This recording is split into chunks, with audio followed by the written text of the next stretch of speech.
But first, a quick digression to the Adam trailer, mostly to the part where he gaslights Blake into accepting him murdering people senselessly on missions. He throws her parents in her face, puts words in her mouth and guilts her by claiming he fears that she'll abandon him. We can see her trying to look him in the eyes, but as ever, they are hidden by a mask. Now for the volume itself. For the bees, we open on Yang with the rest of the team and Blake seeing Ilian's son off, giving the latter a peck on the cheek as they part ways after he says she's with the one she needs to be with. His friend and partner Neptune even comments it's a shame before being dismissed by Sun, arguing that his chasing after Blake was never about that, after which Sun largely drops out of the main narrative and falls into the books. While travelling on the Argus Express, Blake shows herself to be extremely concerned over Yang, racing to get her bags down for her despite Yang not needing or wanting her to. But despite her annoyance, Yang reassures Blake that they will be fine, they just need a little time to readjust. See Ruby and Weiss watching them grinning like fools over their relationship.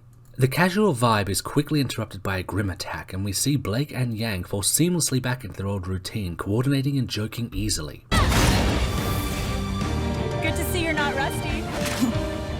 After the train derails, leaving the team separated, tensions are running high, but one should note how Blake's eyes consistently trail after Yang even when there's no need to. This will become a trend for both of them. Those left behind in the train crash are having to come to grips with some extremely horrifying revelations about the impossible task before them. And though I gave him my answers, how do I destroy Salem?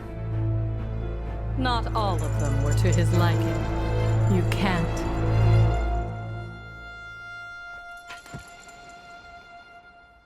The team finds themselves in Brunswick Farm, a settlement where everyone seemingly died in their sleep, but they're stuck there due to the cold and the snow. The town is actually infested with the apathy, grim that exhaust people by mere proximity and slowly rob them of their will to do so much as anything. Their hidden presence leaves everyone extra on edge, though we can see Blake making an effort to stay close to Yang, despite the latter's spiraling mood.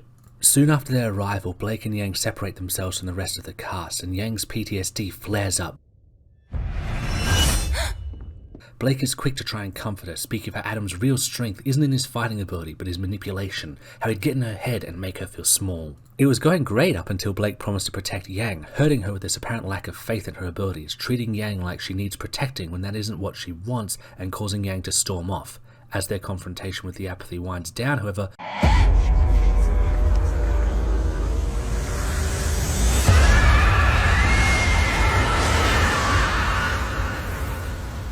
Blake, who nearly died, is clearly still in shock, and enough so that Yang, after looking her over, takes her hand and leads her out of the room. The next moment isn't strictly Bumblebee, but it is useful. An old and long since retired huntress, Maria, commends the next generation for, in some cases, already being emotionally stronger than she was following an incident that left her blinded. She very pointedly glances at Yang as she says this. This was Maria commenting on Yang getting back into the world after losing her arm, while Maria lambasts herself for choosing to hide.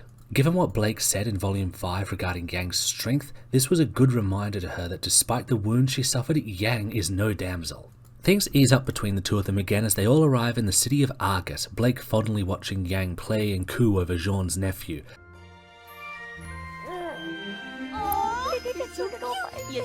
Oh, look at your little face. It's followed up with an elaborate mission to secure an aircraft in which Yang drives Blake out into the wilderness to sabotage a radio and, well, just watch these adorable fools. You sure I shouldn't come with? More intruders means we're more likely to be seen. Besides, stealth isn't exactly your,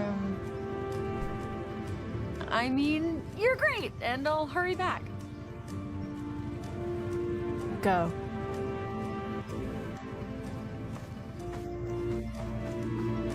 Heading in on foot? Won't be long. Unfortunately, the plan goes pear-shaped. I thought you said you knew their jargon! Jargon was fine, but our pilots aren't elderly women. Oh, well, they got me there. Adam's been waiting for Blake to be alone since the Grim attacking the Argus Express and ambushed Blake, intent on punishing her for her defiance and his defeat at Haven. Why did you have to come into my life and ruin everything? You stalked me across Anima. I don't want anything to do with your life.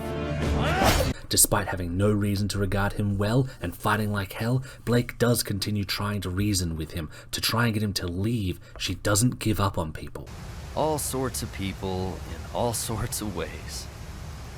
But no one hurt me quite like you. You didn't leave scars. You just left me alone. Having become alarmed when Blake stopped reporting in, Yang had taken off into the wilderness and arrives in the nick of time. I'm not alone.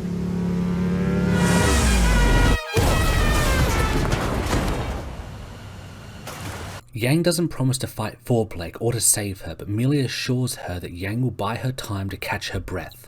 Adam is also key to this moment, Blake's former partner in both combat and romance, staring down her current partner and seeing her as a romantic rival. Unlike Sun, he uses Yang's name and insists that they have business to settle. The fight is fierce, and Blake reveals the nature of Adam's semblance and its similarities to Yang, Adam growing increasingly infuriated all the while, so much so that Blake and Yang merely looking at one another is enough to send him into a fit of rage. Yang offers an Adam an out, but the moment he sees her hands shaking, he tries to undermine her confidence, only to be countered by Blake. Are you just trying to scare me away so you won't have to die trying to protect her?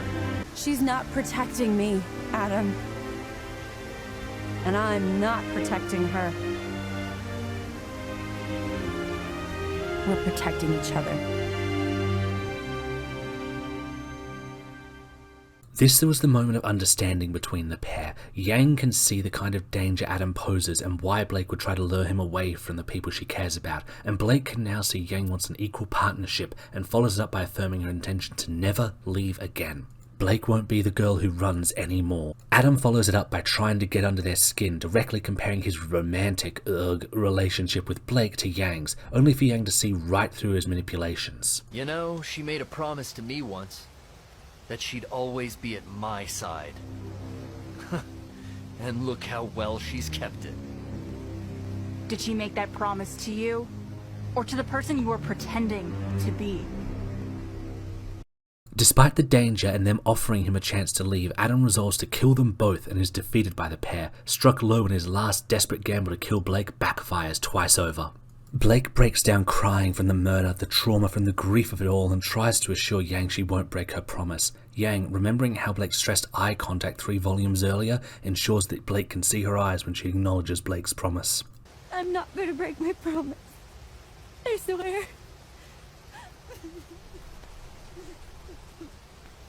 I know you won't.